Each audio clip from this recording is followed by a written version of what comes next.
Hey guys, welcome to Hook 'em and Cook 'em. My name's Saul, and this is my friend Ezra. We're going to go to a tributary in Oregon called Alton Baker. Right now it's August 27th, so don't really know how the fishing is going to work, but they do stock this little tributary river part thing. So, yeah, we're going to try just Tenkara fishing, see how that works out, and we'll see you on the water.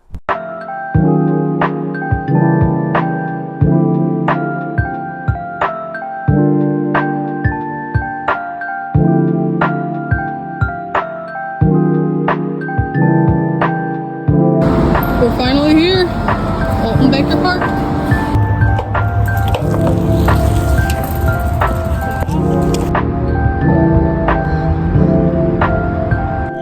Here's a little view of what it looks like. So, it comes in from there where they stock the fish into this little pond area, and that pond area goes into the river once the fish not feel like it, I guess. But where I've mostly caught the fish is in this area. I don't see any right now, but we're gonna try fishing with a Tenkara rod. So if you haven't watched part one of the video, it's when me and Ezra are coming down here and we fish with both of our fishing rods, but we didn't really have those at hand this time, so we're using a Tenkara rod. Yeah, so I haven't been making videos for a long time because we actually had a pretty big ice storm in Oregon that ruined the roof in our house, which meant we had to move out. So I haven't really had time to film, but I just moved back in, so hopefully there'll be lots of opportunities.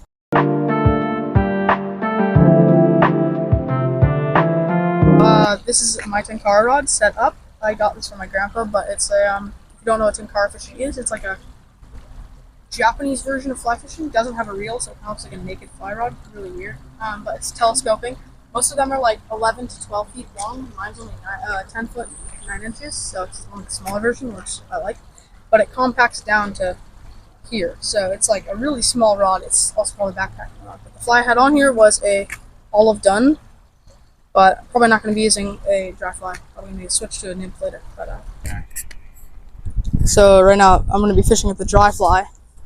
Tenkara is kind of hard to use if it's not like a open space. This is a good enough open space, but I don't think I'm going to be using this. The last fish I caught here, yeah, it's just not rolling out. Of course, I've had it compacted for a little while, so the line is a little scrinkly, but I'm going to go put on a nymph and we'll see how that works. So over there, when I was fishing with the dry fly, I was just kind of fishing for fun just to see how the Tenkara rod is working. And it sank a little bit and there were some fish rolling, so we decided to put on an olive jig head leech with some flash in it, just to see if we can get that to sink down and maybe get some more action down there. But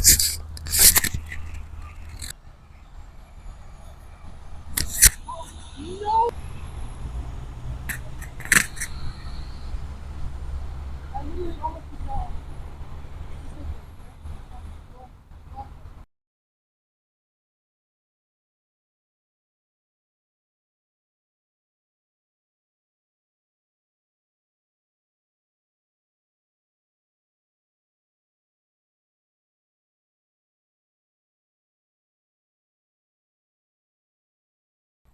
Watch. Just film. Okay guys, we're starting to see some flashes from fish rolling on the bottom. Oh, yep, just saw one. Don't know if you guys can see us in the camera. Oh, there's another one. So, deckies. Okay, so as Ezra was saying, we do see some rolls on the bottom. You can kind of just see these little like baby suckers on the bottom. They're just like shoveling their noses in the ground. But one did actually try to take the nymph, but I think they're a little bit too small. So this is where we usually see the big fish, but right now I don't see any at all. So we might move. Okay, so if you come down here, I've heard from a lot of people, if you use an olive woolly bugger or anything kind of small that's olive or dark, I've heard a couple guys say like little white spinners work, but if you are fly fishing, because that's probably why you're watching the video, you would probably want to use like an olive nymph. I don't have any Frenchies on me, if you know what that is, but they have like a pink collar around their neck. They're like a big fat nymph, big tungsten bead. Those usually work amazing, but like I said, I don't see any trout, so I don't know if that would work even if we were using this. So yeah, we're gonna move farther down there. See ya. And hey, Watt 1000, if you're watching this, I made another video. Okay, so some of the flies that I've heard other people tell me what to use here, or our local fly shops, are white woolly bugger, something bright, which I did not try this fly, or something dark for some of the brighter months, which is black leech with some red in it. I don't know. I put the red in it, like a red jig head, which I've used a couple times, or something olive, like what we're using today. So I'm using this vertical jig head right now, so it sits up vertical in the water column. But you can use anything else. Woolly buggers, like especially ones with the bright hackle, I feel like work really well. But whatever's not working, you just use the opposite color of something. So.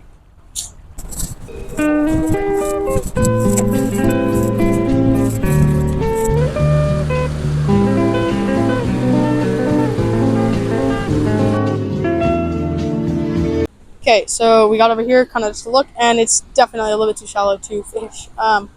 So I don't know what we're gonna do. We might move into the river, which probably has some better luck, or we might even get to visit our local fly shop. So we'll see. Okay, so this is the Willamette River in Oregon. The water is pretty deep and cold here, but I think I'm just gonna try fishing out here for a little bit. It's kind of not much space to be fishing here, but then we'll just move to a couple spots along the river and maybe visit the fly shop again. So, yeah. So, yeah, we've kind of fished for a little while. It's Alton Baker. If you're fishing here, it's not a very good chance of catching fish, but it's something we like to do, kind of just to get out. You know, it's also fun to just fish sometimes with a friend, especially this friend. Anyway, probably gonna go to the fly shop next, so see you there, I guess. Okay, we are at the caddis fly.